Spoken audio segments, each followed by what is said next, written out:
अस्सलाम वालेकुम, मैं हूं अफसा कोमल। जैसा कि आपने सुना, तहरीक इंसाफ ने एक और मामले पर यू टर्न लिया है। इस बार फवाद चौधरी साहब ने गुफ्तगू की कल जावेद चौधरी साहब के प्रोग्राम में और एतराफ़ किया कि राना सनाउल्लाह पर जो केस बनाया गया वो फजूल केस था।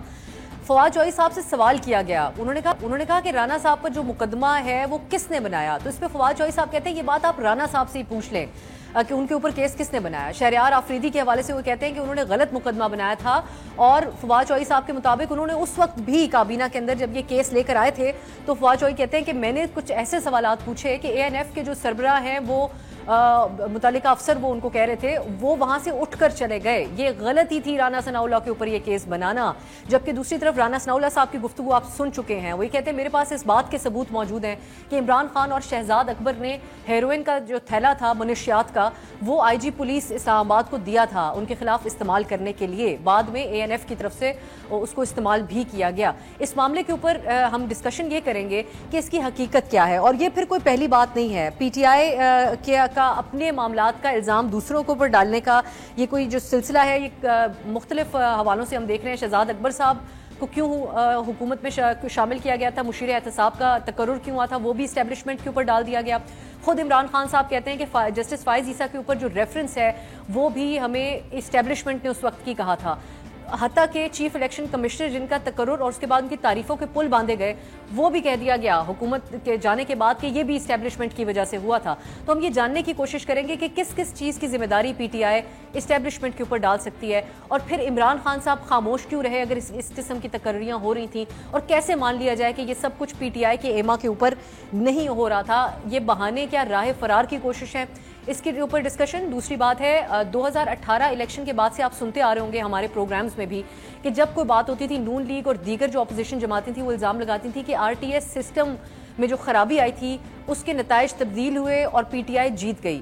आज PTI ने एक और मंतिक पेश किया हुकूमत जाने के बाद। वो ये कहते हैं कि RTS बैठने से शिबली फराज साहब ने बात की है कि PTI को फ़ायदा नहीं बल्कि हम विक्टिम हैं, हमें नुकसान हुआ। उन्होंने कहा 15 से 20 मजीद कौमी असम्बली की नशिस्तें हम हासिल कर सकते थे अगर ऐसा ना होता। तो हम ये जानने की कोशिश करते हैं कि ये काबिल यकीन है ये जो बात की जा रही है, और फिर हुकूमत में रहते हुए इसके ऊपर कोई इंक्वायरी क्यों नहीं की PTI ने, जबकि अपोजिशन भी मुतालबा करती रही बारहा। और एक और बात है इलेक्शन कमीशन के हवाले से, वज़ीर आला हमजा शहबाज ने जो अनाउंस किया था 100 यूनिट बिजली मुफ्त देने का पैकेज, उसको इलेक्शन कमीशन ने रोक दिया है। इसके ऊपर भी हम डिस्कशन करेंगे और भी बहुत सारी बातें हैं जो हफ्ते भर होती रही, तो मैं चाहूँगी कि उन सब का आज जिक्र कर लें क्योंकि हमारे साथ जो शख्सियात हैं वो इन सब के ऊपर, इन बातों के ऊपर तजिया पे बहुत अबूर और गहरी नज़र रखते हैं। मेरे साथ स्टूडियो में तशरीफ़ फरमाए ज़ैगम खान साहब, मुर्तज़ा सोलंकी साहब हैं हमारे साथ और आमिर ज़िया साहब भी हमारे साथ हैं। आप तीनों का बहुत बहुत शुक्रिया। आगाज़ ज़ैगम साहब मैं आपसे कर लेती हूँ। जो फवाद साहब ने बात की है उस हवाले से, ये एक बात नहीं है, हम देख रहे हैं हुकूमत जाने के बाद बहुत सी चीज़ें हैं जिस पे ये कहा जा रहा है और बड़ा बरमला कहा जा रहा है। हमारे साथ डोगर साहब एक दिन प्रोग्राम में थे, उन्होंने कहा कि ये सब लोग तो रखवाई जिन लोगों का आप सवाल कर रही हैं वज़ीर कानून का और दीगर का, ये तो हम इस्टेब्लिशमेंट ने इनको रखवाया था हुकूमत के अंदर। तो ये अब राना साहब के हवाले से ये कह देना, जो कि ये केस हमने देखा PTI के लिए बैकफायर भी कर गया था बहुत बुरे तरीके से जब सबूत सामने आ गए कि प्लांट की गई मनशियात, तो ये इसको मान लिया जाए जो PTI कह रही है इस वक्त। देखिए, अब सवाल ये है कि क्या पाकिस्तान एक जमहूरियत थी इमरान खान के अंडर या एक जमहूरियत नहीं थी। क्या इमरान खान साहब ने बताया कि पाकिस्तान एक जमहूरियत नहीं है, वो जस्ट एक फिगर हेड है, असल फैसले कोई और कर रहा है, अपॉइंटमेंट कुछ और कर रहा है, मुल्क को कोई और चला रहा है। ये तो वो नहीं कहते थे, वो यही कहते थे कि जो कुछ हो रहा है वो मेरी मर्जी से हो रहा है, मैं खुद उसको डायरेक्शन दे रहा हूँ, मैं मुल्क को चला रहा हूँ। हमने तो इमरान खान साहब को इलेक्ट किया था ना। इमरान खान साहब के नीचे जो इदारे हैं, उन इदारों को जो चलाने वाले लोग हैं, उनको तो हमने इलेक्ट नहीं किया। हम ANF के सरबराह को तो अकाउंटेबल नहीं बना सकते, आप और मैं सिटीजन अकाउंटेबल नहीं बना सकते, उनको तो अपॉइंटमेंट प्राइम मिनिस्टर ने करना है। हम तो अपने प्राइम मिनिस्टर को अकाउंटेबल बना सकते हैं, और इंटीरियर मिनिस्ट्री और इंटीरियर मिनिस्टर जिम्मेदार हैं उन तमाम चीज़ों के जो उनके अंडर होते हैं। इस तरीके से तो आप छूट नहीं सकते ये कह के जी पटवारी अपनी मर्जी से कर रहा था, मैं क्या जानूँ। और सवाल ये है कि कब इनको मालूम हुआ, फवाद साहब को, वज़ीर आज़म साहब को ये बात कब मालूम हुई, क्या शुरू से मालूम थी? अगर शुरू से मालूम थी तो वो तो जुर्म में साथ शामिल है। आप कोर्ट में भी आपको मालूम है, अगर आप खुद मालूम हो कि कुछ जुर्म हो रहा है और आप उसको नहीं रोकते, और चे जाए कि आपके पास अथॉरिटी मौजूद हो उसको रोकने की, आपके सबऑर्डिनेट एक जुर्म कर रहे हैं और आपको मालूम है, तो फिर तो बाकायदा आप मुजरिम हैं। तो इनको कब मालूम हुआ? جب معلوم ہوا تو پھر انہوں نے کیا ایکشن لیا؟ ظاہر ہے ان کو اس وقت معلوم ہوا جس وقت یہ حکومت میں تھے، تو ان کی ذمہ داری ہے، یہ تو ایک مجرم کا اعتراف کر رہے ہیں۔ سر معلوم ہونے کے علاوہ وہ تو کہتے ہیں کہ ان کی ایما کے اوپر آج بھی رانا ثناءاللہ صاحب جو ابھی ہم سن رہے تھے کہ وہ کہتے ہیں چونٹیاں میرے سیل میں چھوڑ دی گئیں، وہ کہتے ہیں خان صاحب وہ ویڈیوز دیکھتے تھے اور اس وقت وہ حکومت میں آنے کے بعد وہ سب سے پہلے رانا صاحب کے اوپر ہاتھ ڈالنا چاہتے تھے، اور بیانات بھی ہیں کہ میں ان کو گھسیٹوں گا سڑکوں کے اوپر۔ جی دیکھیں، ان کی بات میں اس لیے وزن ہے کہ ایک تو یہ ایک لارجر پیٹرن کا حصہ ہے۔ عمران خان صاحب جس طریقے سے اکاؤنٹیبلٹی کی مشینری کو استعمال کر رہے تھے، اور اس اکاؤنٹیبلٹی کی مشینری کو جس طرح اپنے نیریٹو کے عمل درآمد کرنے کے لیے استعمال کر رہے تھے، ایک سنگل پارٹی ہیجمنی بنانے کے لیے جس میں تمام جماعتوں کو روند دیا جائے، اس کے لیے استعمال کر رہے تھے، وہ اس کا پارٹ ہے۔ اور دیکھیں، پولیس تو ANF کے انڈر نہیں تھی، جیل تو ANF کے انڈر نہیں تھی، اور سوال یہ ہے کہ وہ سیاستدان جن کو ہمیں پتہ ہے ان پر کوئی داغ نہیں ہے، آنسٹ ہیں، ایفیشنٹ ہیں، قابل ہیں۔ شاید خاقان عباسی کو کس نے پکڑوایا ہوا تھا؟ شاید خاقان عباسی نے جو ڈیل کی، آج وہ آپ کی لائف سیور ہے۔ کتنا بڑا LNG کا کرائسس ہے، 3 گنا سے زیادہ قیمت بڑھ چکی ہے اس قیمت سے جو شاید خاقان عباسی نے آپ کو دلوائی۔ سینکڑوں ارب روپے اس قوم کے بچیں گے اس ڈیل کی وجہ سے، جس ڈیل کی وجہ سے اس کو کال کوٹڑی میں ٹھوس دیا گیا۔ اس کو کس نے ڈالا؟ احسن اقبال آپ کو مجھے کیا معلوم نہیں ہے کہ قابل اور ایفیشنٹ منسٹر کتنی لمبی لسٹ، ان سب کو کون کر رہا تھا؟ کیا اس کو بھی کسی اور کے کھاتے میں ڈالیں گے؟ میرا خیال ہے کھل کر اعتراف کریں اور معافی مانگیں تاکہ پاکستان کی سیاست آگے جا سکے، بات اسٹیبلش ہوتا کہ ان کی۔ عامر ضیاء صاحب، یہ بات ذہن نہیں مانتا کہ عمران خان صاحب اتنے مجبور ہوں گے کہ وہ یہ سب کچھ کرتے رہے۔ لگتا تو یہ کہ وہ پریویلیج انجوائے کر رہے تھے کہ جو ان کے مخالفین ہیں ان کے خلاف بھی کارروائیاں ہو رہی ہیں، اور اہم وزارتوں کے اوپر بھی لوگ لگائے جا رہے ہیں مبینہ طور پہ جو ان کا الزام ہے اس کے مطابق۔ عمران خان کے علاوہ اور کون ذمہ دار ہو سکتا ہے ان سب چیزوں کا؟ بڑی دلچسپ بات یہ زیغم صاحب نے جو گفتگو شروع کی نا، انہوں نے بڑے بنیادی سوال اٹھائے کہ کیا یہ ملک جمہوریت نہیں ہے، اور کیا عمران خان جو ہے وزیر اعظم نہیں ہے۔ انہوں نے یہاں سے اپنی بات کا آغاز کیا۔ میرا عرض کرنا یہ کہ پاکستان میں ایک فلاڈ ڈیموکریسی رہی ہے، عمران خان کے دور حکومت میں ہی نہیں بلکہ نواز شریف صاحب کا ہو، اس سے پہلے پاکستان پیپلز پارٹی کا ہو، یا اس سے پہلے کیو لیگ کا ہو۔ تو ہمارے یہاں جو ہے مطلب ہے وہ جمہوریت کا مطلب یہ ہوتا ہے کہ وہ عوام دوست ہو، اور عوام کے مسائل جو ہے اس کے مطلب ہے سینٹر آف اس کی پولیٹکس ہوں۔ تو وہ ہمارے یہاں کبھی بھی نہیں رہا۔ ہمارے ملک میں ایک ایلیٹ کیپچر ہے، اور تمام جو بڑی سیاسی جماعتیں ان کا کلاس کریکٹر آپ دیکھیں وہ مورلیس ایک ہے، ان کا طرز سیاست ایک ہے۔ اسی طرح یہ سوال اٹھتا ہے کہ کیا اس وقت شہباز شریف صاحب وزیر اعظم ہیں؟ جی سنائیے۔ جی عامر صاحب، لیکن فلاڈ ڈیموکریسی تو رہی، بالکل ہے، اس میں تو کوئی کوشچن نہیں ہے، لیکن کبھی کسی نے یہ کہا، کسی حکومت نے اس سے پہلے یا سیاسی جماعت نے، کہ ان کی ٹیم کے سٹار پلیئرز جو تھے، جو ٹیم کے بڑے کھلاڑی تھے، جو ہر روز پریس کانفرنسز کرتے تھے، وہ میں نے تو لگائے نہیں، وہ تو اسٹیبلشمنٹ نے لگا کے دیے تھے۔ تو جب بعد میں سوال پوچھا جائے تو ان کے اوپر ساری ذمہ داری ڈال دی جائے۔ عمران خان صاحب اسٹیبلشمنٹ کو مکمل طور پہ ذمہ دار ٹھہرا رہے، اس کا ہم نے اس سے پہلے مظاہرہ نہیں سنا کبھی۔ اچھا، میں اسی طرف آ رہا تھا، میں وہی عرض کر رہا تھا کہ شہباز شریف صاحب ہیں، تو کیا شہباز شریف صاحب واقعی جو ہیں ایک بہت ہی امپاورڈ وزیر اعظم ہیں؟ بھائی قرار دے دیے کہ جی ISI کی مرضی کے لگ نہیں سکتے، کس چیز کی غمازی کرتے ہیں؟ اس کی غمازی یہ کرتے ہیں کہ جی کمپرومائزز ہو رہے ہیں، اور ریاستیں غالباً پاکستان جیسی ریاستیں اسی طرح چلیں گی فی الحال، کیونکہ وہ کہتے ہیں نا بڑی تبدیلی نہیں آ رہی ہے، مطلب ہے جو ہماری پاور ڈائنامکس کے اندر ہے۔ تو جتنے مجبور یا جتنے امپاورڈ شہباز شریف صاحب یا نواز شریف صاحب تھے، اتنے ہی میں سمجھتا ہوں عمران خان صاحب بھی تھے۔ اور یہ بات بھی آپ کو یاد ہو کہ زمانے میں جو عمران خان کے مخالفین ہیں وہ ایک تانا دیا کرتے تھے، تو کہا کرتے تھے ہائبرڈ ریجم، آپ کو یاد ہوگا، ہے نا، یہ بہت پرانی بات نہیں، چند ماہ پیشتر کی بات ہے۔ اور اس میں کیا ہوتا تھا، اس کا مقصد کیا تھا؟ اس کا مقصد یہ تھا کہ وہ حکومت ہے کہ جس میں ہماری سول اور ملٹری اسٹیبلشمنٹ ایک دوسرے سے قدم ملا کے چل رہی ہے۔ اور اس زمانے میں خود PTI کے لوگ دعویٰ کرتے تھے کہ جی ہم ایک پیج پر ہیں، تو اس کا مطلب یہ ہوا کہ عمل دخل تھا۔ اور اس میں یہ بات بھی ہے کہ جناب بہت سارے معاملات پر مشاورت بھی ہوتی تھی، ایک دوسرے سے ایکسچینج آف ویو بھی ہوتا تھا، قربتیں تھی بہت زیادہ۔ اب وہ ایک الگ بحث ہے کہ وہ قربتیں دور کیوں ہوئی، وہ غالباً ابھی آپ کے سوال کا پریمس نہیں ہے، لیکن یہ بات ہے کہ جناب آپ بالکل بری ذمہ کر دیں عمران خان، بالکل اگر عمران خان آل پاورفل ہوتے، یقین مانیے کہ نیب کے کیسز کا کلوجر ضرور ہوتا۔ آپ دیکھیں کہ کسی ایک بھی کیس کا کلوجر نہیں ہوا۔ جی اگر سلنگی صاحب یہ بات کہ اگر امپاورڈ ہوتے، اور یہی وہ کہتے ہیں کہ شہباز شریف صاحب بھی امپاورڈ نہیں ہیں، اور دوسری بات یہ ہے کہ عمران خان صاحب کے حوالے سے اس لیے مجھے یقین نہیں آتا اس بات پہ کہ وہ تو ایک اپوائنٹمنٹ کے اوپر اتنے ڈٹ گئے کہ بقول ان کی اپنی جماعت، ان کی حکومت چلی گئی اس بات کے اوپر، تو وہ کیسے مانتے رہے خان صاحب کہ اس وزیر کو لگا دو اور اس کو لگا دو، اور خان صاحب مانتے رہے اور مجبور تھے؟ آپ کو یقین آتا ہے اس بات پہ؟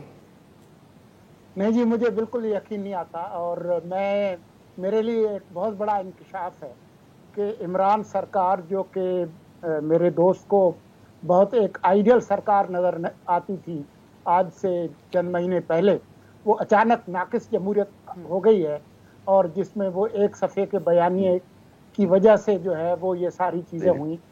یہ جو ایک عذر لنگ ہے وہ اس پر میں حیران ہوں.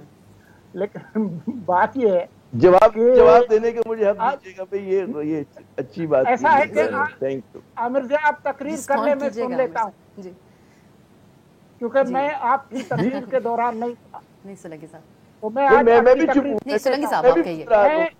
مجھے آپ کی تقریر دل پذیر مجھے بہت اچھی لگتی ہے، تو اس لیے میں آج آیا ہی اس لیے ہوں کہ میں عامر جی کی جو شاندار انقلابی تقریر ہے وہ سنوں. بات یہ ہے کہ شہباز شریف کے زمانے میں آج جو کچھ ہوگا، کل شہباز شریف اس کا دفاع نہیں کر سکتے کہ جی وہ میرے پاس تو پورا اقتدار نہیں تھا. بھئی اگر آپ کے پاس اقتدار نہیں تھا تو یہ آپ کا جنازہ نہیں تھا، آپ اتر جاتے.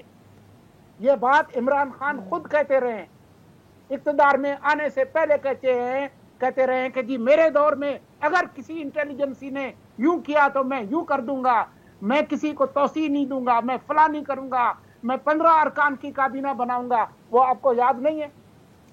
اور آپ ذرا دیکھیں فواد چودھری صاحب نے جو آج فرمایا ہے اس کا ذرا تجزیہ کرنے کی کوشش کر رہے ہیں. اس کے اندر کافی سگنلنگ ہے، کافی پیغامات ہیں. ایک پیغام تو یہ ہے کہ وہ نئی پارٹی ڈھونڈ رہے ہیں، اور انہوں نے رانا ثناءاللہ کی تھوڑی سی جو ہے وہ بوٹ پالش بھی کر دی تاکہ کوئی راستہ کھل جائے، کوئی کھڑکی کھل جائے، کیونکہ اب کوئی جماعت ہے نہیں بچی ان کے لیے. دوسری طرف یہ کہنا کہ جی وہ کوئی اے این ایف کے افسر آئے تھے، یہ اسٹیبلشمنٹ نے کیا، اور رانا ثناءاللہ کو پتا ہے کہ کس نے ان کے ساتھ یہ کیا. بات یہ ہے کہ جو پچھلا 3.5 سال کا جو عرصہ تھا اس میں یہ جو ایک صفحے کا بیانیہ تھا، اس میں اتنا ایک صفحے کا بیانیہ میں نے کبھی نہیں دیکھا. یہ ان کے لاڈلے تھے. بہت ساری باتیں اسٹیبلشمنٹ نے نہ چاہتے ہوئے بھی ان کو خوش کرنے کے لیے کی، اور جو اختلافات بعد میں کھل کر سامنے آئے جن میں وسیم اکرم پلس بھی شامل ہے، اور بہت ساری میں آپ کو متعدد مثالیں دیکھیں. تو یہ ایک عذر لنگ ہے. بات یہ ہے کہ آپ ذمہ داری لیں، آپ معافی مانگے لوگوں سے جو آپ کے دور میں ہوا ہے. اور یہ کہنا ایک بندے پر جو الزام ہے رانا ثناءاللہ پہ، آپ کو پتا ہے کہ سزائے موت ہے اس کی. آپ جھوٹا ایک بیان ایک الزام لگاتے ہیں جس میں کسی کی جان جا سکتی ہے، اور آپ دانت نکال کر خوش ہو کر جو ہے وہ اس کو ایک لائٹ مومنٹ بنا رہے ہیں. یہ کوئی ہلکی بات ہے کسی کی جان لینا؟ رانا ثناءاللہ نہ صحیح کوئی بندہ، کوئی انسان، کوئی شہری، یہ کوئی طریقہ ہے؟ اس پہ تو تفتیش ہونی چاہیے، اور وہ تمام لوگ جنہوں نے یہ جھوٹا مقدمہ بنایا جس میں کسی کو سزائے موت مل سکتی تھی، ان کے خلاف ایکشن ہونا چاہیے، سامنے آنا چاہیے. سب بالکل صحیح بات. ایک بریک پہ عامر صاحب جو بھی کہنا چاہ رہے تھے وہ کریں گے، لیکن اب جب بیرونی سازش کے اوپر اداروں کی طرف سے رسپانس آ گیا سامنے، تو اب جب ہر چیز کی ذمہ داری ان کے اوپر ڈالی جا رہی ہے تو کیا ان کی طرف سے بھی کوئی اب بات کی کلیئرٹی آنی چاہیے؟ یہ بھی جانیں گے ایک بریک کے بعد. بریک کے بعد خوش آمدید. ہم بات کر رہے ہیں جو فواد چوہدری صاحب نے بات کی. بہت سارے ایسے معاملات ہیں جس کے اوپر جب حکومت میں تھے پی ٹی آئی بڑی خوش بیٹھی ہوئی تھی. جو ہمارا دوسرا موضوع ہے وہ بھی اسی کے حوالے سے ہے، اور اب اس کے بارے میں بات کرنے لگے ہیں کہ ہم بہت مجبور تھے. تو کیا پوری مکمل طور پہ جو حقیقت ہے وہ سامنے نہیں رکھنی چاہیے عوام کے؟ عامر صاحب، ماضی میں ہمارے ہاں سیاستدان یہ بات اعتراف کرتے رہے کہ یہ ہم سے غلطیاں ہوتی رہیں، چارٹر آف ڈیموکریسی کر رہے ہیں، کھل کر اعتراف، کیونکہ جو ہماری عوام ہے ان کی عقل اور سمجھ کو اتنا انڈر ایسٹیمیٹ شاید غالباً ہر کوئی نہیں کرتا تھا جتنا نظر آتا ہے کہ شاید خان صاحب کرنے کی کوشش ضرور کرتے ہیں. اب یہاں پر جہاں پرویز चगाई साहब भी कह चुके हैं कि हम जो अल्फाज उनके थे कि नेपियां तब्दील की जाती नहीं, इत्तेहादी जो खान साहब के थे वो ये कहते हैं कि हमें तो कानून साजी के लिए भी कॉल वहां से आती थी।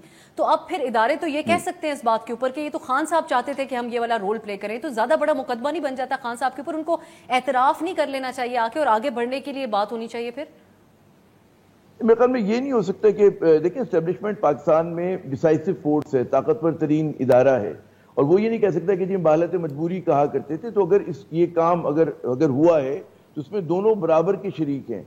और हाइब्रिड रिजिम को जो एक ज़माने में बतौर ताना इस्तेमाल किया जाता था, वो बाद लोग समझते थे कि यार इस मुल्क को इसी तरह चलना चाहिए कि जहाँ पे सिविल और जो हमारे फौजी इदारे हैं उनके अंदर हम आहंगी हो और साथ मिलकर मुल्क को एक सिमत में लेके जाएं। तो और ये मेरे ख्याल में आज भी इस चीज़ की ज़रूरत है कि जो है सिविल और मिलिट्री कॉन्फ्लिक्ट और कंट्रडिक्शन जो है वो रियासत को कमज़ोर कर सकता है, उसको मजबूत और तवाना नहीं कर सकता। लेकिन जाहिर है कि अपने अपने हदूद और उसके अंदर रहकर एक लॉफुली ऑपरेट करना एक अलग चीज़ होती है, जिसके ऊपर मेरे ख्याल में इस वक्त हमारा वो मौजू नहीं है। अच्छा, दूसरी बात ये जो मुर्तज़ा साहब ने बड़ी अच्छी बातें की माशाल्लाह, अगर आप मुझे इजाज़त दें। देखिए मैंने जो कहा था, मैंने कहा था कि फ्लॉड डेमोक्रेसी, ये मैं अफसा जब इमरान खान की हुकूमत थी तब भी मैं आपके प्रोग्राम में कई मरतबा कह चुका हूँ, पहली बार नहीं कहा। मैं समझता हूँ कि पाकिस्तान में हमारे यहाँ जो मतलब माशी हालात है, हमारा जो सोशो इकनॉमिक सिस्टम है, उसमें फ्लॉड ही डेमोक्रेसी हो सकती है, क्योंकि जागीरदाराना समाज भी है, ट्राइबलिज्म भी है, एलीट कैप्चर भी है, डायनेस्टिक सीट्स है हमारी यहाँ। आप सोचें बरादरी की बुनियाद पर इलेक्शन होते हैं तो उसको फ्लॉड ही डेमोक्रेसी कहेंगे। और यहाँ पर फौजी इदारे जो हैं वो सिविल इंस्टीट्यूशन के मुकाबले में ज्यादा मजबूत हैं, तो ये भी एक फैक्चुअल बात है, तो इसका मतलब फ्लॉड है। और हाँ, ये बात अलग है कि उसमें जो 3-4 हुकूमतें आई उसके अंदर आप इसका क्या स्कोर कार्ड करते हैं, ये एक अलग बहस चली आती है। दूसरी बात ये कि इमरान खान को मैं समझता हूँ कि एम्पावर्ड या कहते हैं ना बिल्कुल ताकतवर वजीर आजम नहीं थे। अगर होते तो ना नवाज शरीफ साहब मुल्क से बाहर जा सकते थे, ना ये होता कि जी नैब के जो केसेस करप्शन के चलने उनका क्लोजर आप देखें किसी एक केस का नहीं हुआ। वो केसेस जिनको ओपन एंड शट केसेस कहा जाता था उन तक का क्लोजर नहीं हुआ। और मतलब है क्या इस मुल्क में मनी लॉन्ड्रिंग नहीं हुई, क्या इस मुल्क में करप्शन नहीं हुई? सिर्फ एक बात फरमाइए कि फिर मवाजना क्या? वो तो खान साहब का उन पे इल्जाम ये रहता था कि ये जो दीगर हैं ये इन्होंने अपने आप की पोजीशन ऐसी रखी उनके सामने, इदारों के सामने, तो तनकीद भी रहती थी खान साहब की। और वो ये कहते थे कि जब मैं पावर में आऊंगा तो मैं तो स्टैंड लूंगा हर चीज के सामने, और अभी उनकी हुकूमत भी ये कह रही है कि उन्होंने स्टैंड लिया जिसकी वजह से उन्होंने नुकसान उठाया। क्या फर्क है इमरान खान साहब में और दीगर लोगों में? एक बात ही कि फेलियर नहीं है खान साहब का बतौर प्राइम मिनिस्टर? मैं समझता हूँ इमरान खान को अंडरकट किया गया, बहुत सारी चीजों पे वो कॉम्प्रोमाइज ना करते। लेकिन दायरे के एक माइनॉरिटी गवर्नमेंट के सरबराह थे जिससे उनकी मैन्यूवर करने की ताकत कम हो जाती है। प्रैक्टिकल पॉलिटिक्स एक अलग चीज होती है। आप जब हिज़्ब खिलाफ में होते हैं आप वादा करते हैं कि हम चांद तोड़ के लेकर आ जाएंगे, लेकिन आप जब हकीकत उसमें जाते हैं तो एक वक्त में सिर्फ आप एक चाल चल सकते हैं चेस बोर्ड के ऊपर, पोलिटिकल चेस बोर्ड पे। तो वहां पर उनकी जो इनहेरेंट कमजोरियां थी, क्योंकि ऑल पावरफुल पार्टी तो नहीं थी, दायरे को एमक्यूएम भी चाहिए, क्यू की हिमायत भी चाहिए, फला भी चाहिए, और एस्टेब्लिशमेंट की सपोर्ट भी। अच्छा, एक और बात जो राना सनाउल्लाह पे बहुत ज्यादा हो रही है, आप देखिए कि उन पे जो छापा डाला था वो एएनएफ ने डाला था। एएनएफ का हमेशा सरबराह जो होता है वो 2 स्टार मेजर जनरल होता है, और उसको आप देखें कि जो भी फौजी इदारे होते हैं उसको डिक्टेट नहीं कर सकते सिविल इंस्टीट्यूशन जाके। वो ये नहीं कह सकते कि जाए यार उसकी गाड़ी के अंदर आप हेरोइन रख दें और उसके अंदर पिस्तौल रख दें। अभी भी ये केस खत्म नहीं हुआ है, चल रहा है, जमानत पे बाहर है ना। तो मेरे ख्याल में हमें इतना जल्दी फैसला करने में, क्योंकि जाहिर है कि इक़्तिदार आ गया अब उनके पास, वाहिद मुल्क है कि जिसमें केसेस चल रहे हैं और लोग जो हैं वो कैबिनेट मेंबर्स है, दुनिया में कहीं नहीं होता। पहले अपना नाम तो आप क्लियर कराएं। आपके क्या पीएमएल नून में ऐसे ईमानदार लोग नहीं है कि जिन पे केस ना हो? क्यों नहीं आ सकते? क्या शरीफ खानदानी के शख्स को जो है वजीर आला भी बनना है और वजीर आजम भी बनना है? उनकी पार्टी में और कोई नहीं है? आमिर साहब, जो इसके ऊपर इस मुनशियात के हवाले से जो सेफ सिटी कैमरास के वीडियोस का हवाला देखे तो उसको कहा जाता है कि ये इस केस ने तो सारे कार्रवाइयों के ऊपर सवाल उठा दिया। एक शॉर्ट ब्रेक लेनी पड़ेगी मुझे, मैं तो मुर्तज़ा साहब की तरफ जाना चाहती थी, लेकिन ब्रेक की जो सिविल अस्करी हम आहंगी की आप बात कर रहे हैं, 1 पेज के बारे जो डेफिनेशन आमिर साहब आपकी है, मुझे लगता है ज़ैगम साहब की इससे बहुत मुख्तलिफ डेफिनेशन होगी। उनसे जानेंगे एक ब्रेक के बाद। ब्रेक के बाद खुश आमदीद। हम बहुत दिलचस्प बहस कर रहे हैं कि जो पीटीआई की तरफ से बहुत सारी चीज़ों की जिम्मेदारी डाली जा रही है एस्टेब्लिशमेंट की, उसके ऊपर आमिर साहब जो ब्रेक से पहले ज़ैगम साहब बात कर रहे थे, वो कहते हैं हम आहंगी और हाइब्रिड रिजीम जिसको कह दिया जाता है, उसकी उनकी जो डेफिनेशन है वो आपने सुनी है। لیکن آپ کی نظر میں کہ کیا اس کو ہم آہنگی یا ون پیج کہا جا سکتا ہے کہ جب سیاست میں رول ادا کرنے کے لیے کو کس نوعیت کا اس کا ہم کئی دفعہ ذکر کر چکے جو الزام ہے پی ٹی آئی کے اوپر، یا پھر اس کو ہم آہنگی کہا جا سکتا ہے کہ کچھ سیلاب ہو گیا، اس میں گورنمنٹ نے اور تمام اداروں نے مل کر کردار ادا کیا، اور for a fact N C O C کے اندر دونوں طرف سے کام کیا گیا ہے، فیٹف کے حوالے سے دونوں طرف سے کام کیا گیا، لیکن اس کے علاوہ ہم آہنگی کی کیا ایکسپیکٹیشن ہونی چاہیے ون پیج کے حوالے سے؟ دیکھیے، ہم آہنگی تو وہ ہوتی ہے جہاں پہ تمام ادارے اپنی اپنی جو آئینی ذمہ داریاں ہیں ان کو مل کر ادا کر رہے ہوں اور ایک دوسرے کو سپورٹ کر رہے ہوں، اور فوج جو ہے وہ ماتحت ہو اپنے آئینی جو ان کے باسز ہیں وزیر اعظم کے، حکومت کے، اور حکومت کے ساتھ مل کر چل رہی ہو، یہ ہوتی ہم آہنگی۔ لیکن جو ہائبرڈ سسٹم تھا وہ بالکل مختلف چیز تھی جس کو پی ٹی آئی سیلیبریٹ کر رہی تھی۔ دیکھیں، پاکستان میں سول ملٹری کنفلکٹ ہے کیا؟ سول ملٹری کنفلکٹ یہ ہے کہ جو ہمارے الیکٹڈ لوگ ہیں وہ کہتے ہیں کہ دیکھیں آئین میں ہماری کچھ اتھارٹی ہے جس کو ڈی جیورے اتھارٹی کہتے ہیں، یہ ہمارے پاس ہونی چاہیے، اس میں کسی کو مداخلت نہیں کرنی چاہیے، اور وہ یہ کہتے ہیں کہ جو اسٹیٹ کے ادارے ہیں انہوں نے ایک ڈیفیکٹو سسٹم بنایا ہوا ہے، یعنی وہ اتھارٹی انجوائے کرتے ہیں جو اتھارٹی ان کو آئین نہیں دیتا۔ یہ ہے civil military conflict. Imran Khan صاحب نے کہا اس کی کوئی حقیقت نہیں ہے، آئین میٹر ہی نہیں کرتا، دوسرے الفاظ میں انہوں نے کہا یہ ڈیفیکٹو ڈی جورے کی تقسیم میٹر نہیں کرتی، آئین میں لکھا ہوا ہے لکھا رہنے دیں، تو جو اگر ڈیفیکٹو اتھارٹی کو انجوائے کر رہا ہے تو ضرور کرے۔ ان کا اصل مقصد جو تھا وہ واضح طور پر یہ تھا کہ وہ اسٹیٹ کے اداروں کو پلے کرنا چاہتے تھے، اور پلے کرنا چاہتے تھے اپنے سیاسی مخالفین کے اگینسٹ، اور ان کا مقصد یہ تھا کہ پاکستان میں ایک سنگل پارٹی ہیجمنی قائم کی جائے، جس طرح بھٹو صاحب نے بھی کوشش کی تھی اور جس طرح نواز شریف نے بھی کوشش کی تھی کہ دوسری پارٹیوں کو رگڑ کے رکھ دیا جائے اور پاکستان میں ایک ہی پارٹی بچے جو ان کی پارٹی ہو۔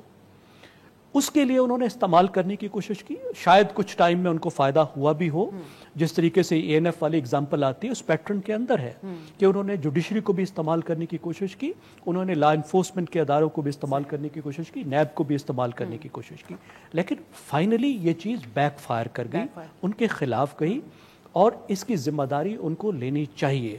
یہ ون پیج کا مقصد وہ ون پیج نہیں تھا کہ مل کر ذمہ داریاں نبھا رہے ہیں۔ سولنگی صاحب، لیکن ساری ذمہ داری ہم خان صاحب کے اوپر بھی تو نہیں ڈال سکتے۔ اب آئینی طور پہ زیگم صاحب نے بڑے آسان الفاظ میں ڈیفائن کر دیا کہ ان کا کیا آئینی رول تھا اور حکومت کا کیا رول ہوتا ہے، تو پھر ان کو بھی کچھ کم از کم وضاحت تو اس کے اوپر دینی چاہیے جو باتیں ہو رہی ہیں اس وقت۔ دیکھیں جی، وہ امریکہ میں کہتے ہیں نا the buck stops at his door، اور ایٹ جو بھی پریزیڈنٹ ہے اس کے دروازے پہ۔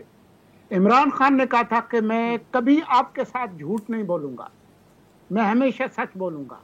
3.5 سال میں وہ کہتے رہے جو کچھ ہو رہا ہے وہ میری مرضی سے ہو رہا ہے، میں حکم دیتا ہوں اس کے تحت ہو رہا ہے۔ تو اب وہ اقتدار سے باہر نکل کر کس طرح سے کہہ رہے ہیں کہ جی میں ذمہ دار نہیں تھا، ان کے وزراء جو ہے وہ کندھے اچکا رہے ہیں کہ جی ہماری ذمہ داری نہیں تھی۔ ان کو چاہیے کہ پھر وہ معافی مانگے کہ جی ہم نے آپ کے ساتھ جھوٹ بولا اور آئندہ جھوٹ نہیں بولیں گے۔ تو یہ دونوں طرح سے آپ کھیل نہیں سکتے جو ابھی یہ کرنے کی کوشش کر رہے ہیں۔ جی، اور سولنگی صاحب، آپ عامر ضیاء صاحب جو رانا ثناء اللہ صاحب کے حوالے سے بات کر رہے تھے، وہ کہتے ہیں آن گوئنگ کیس ہے۔ سر آپ کو آواز آ رہی ہے؟ جی مجھے آ رہی ہے۔ جی عامر ضیاء صاحب نے تو بہت ساری باتیں کی نا، انہوں نے کہا کہ جی یہ زمینی حقائق ہے کہ جی کس کے پاس کتنا اختیار ہے، کتنا اقتدار ہے، انہوں نے تو اس طرح کی باتیں بھی کی۔ تو بات یہ ہے کہ ہم نے تو یہی سمجھا تھا کہ جی یہ ایک جمہوری حکومت ہے، ہمیں شک ضرور تھا، لیکن انہوں نے اس کو یقین میں بدل دیا کہ ان کے پاس کوئی اختیار نہیں تھا۔ تو اب ہم کیسے اعتبار کریں کہ اگلی بار جو ہے وہ آپ کے پاس اختیار ہوگا اگر آپ کا بیانیہ یہ ہے؟ جی ٹھیک، ایک بریک کی طرف جاتے ہیں، پھر واپس آ کے میں آپ تینوں کی موجودگی کا فائدہ اٹھا کے جو آزادی جو اس وقت بات ہو رہی ہے زبان بندی کرنے کی، عمران خان صاحب کہہ رہے ہیں کہ صحافیوں کی جا رہی ہے جو ان کے حق میں بات کرتے ہیں، اس پہ آپ لوگوں کا کامنٹ ایک بریک کے بعد۔ بریک کے بعد خوش آمدید۔ ہم بات کر رہے ہیں ایک تو ہفتے بھر جو خبریں سامنے آئیں ان کے حوالے سے۔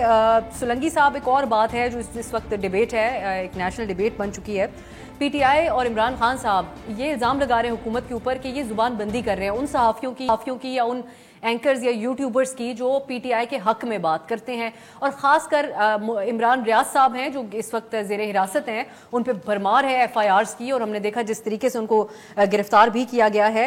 तो उन्होंने अपने निशाने के ऊपर न सिर्फ इस हुकूमत को रखा हुआ था बल्कि इदारों के हवाले से भी वो बहुत ज़्यादा बात कर रहे थे।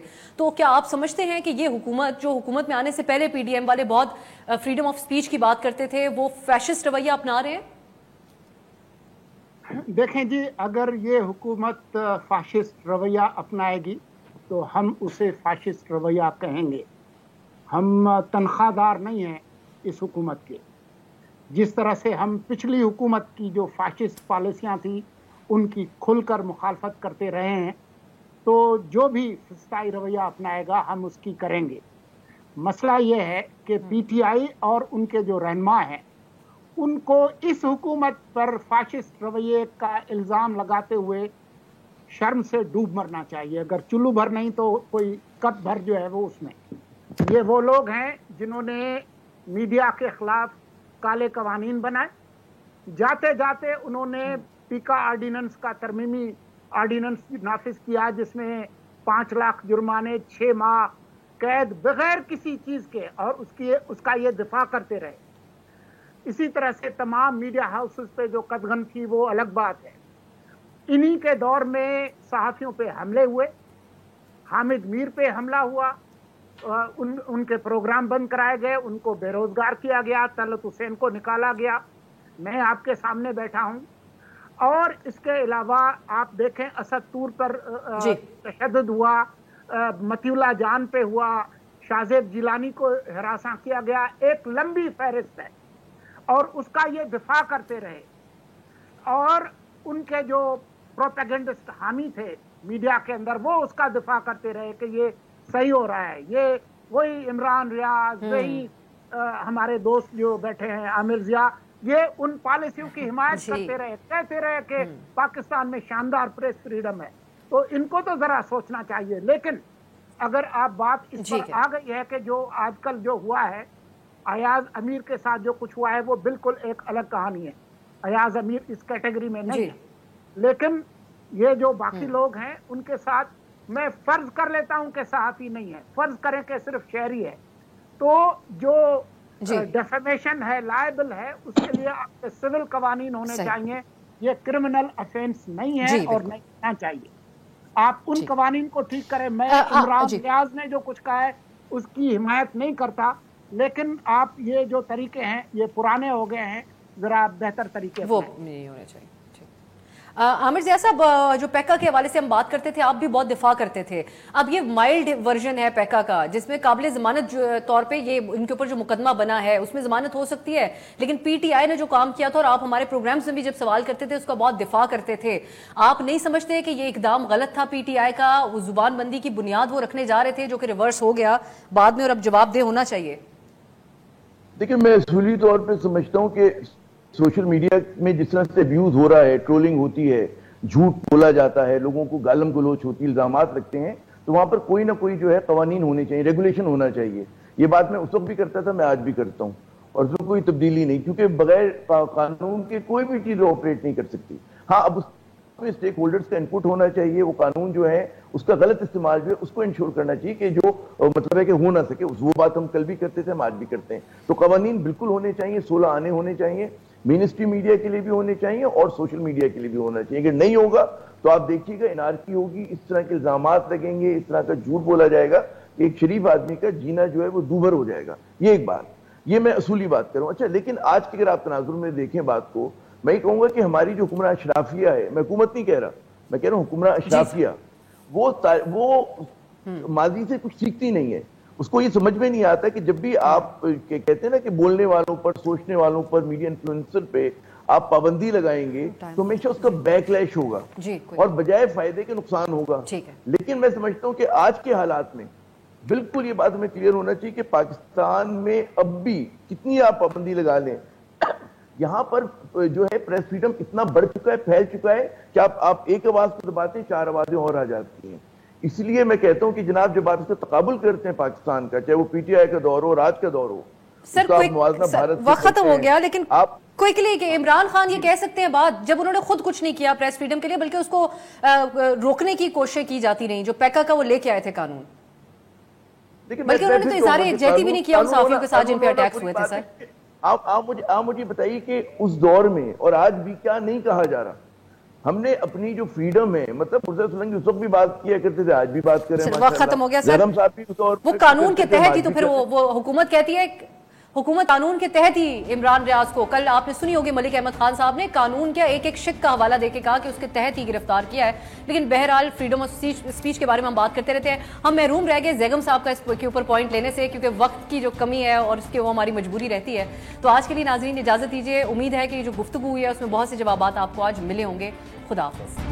ہر پیر سے جمعہ اپنے فیوریٹ شو نیوز آئی کو یوٹیوب پر دیکھنے کے لیے ڈان نیوز کے آفیشیل یوٹیوب چینل پر آئیے، اس کو سبسکرائب کیجیے اور بیل آئیکن کو پریس کیجیے.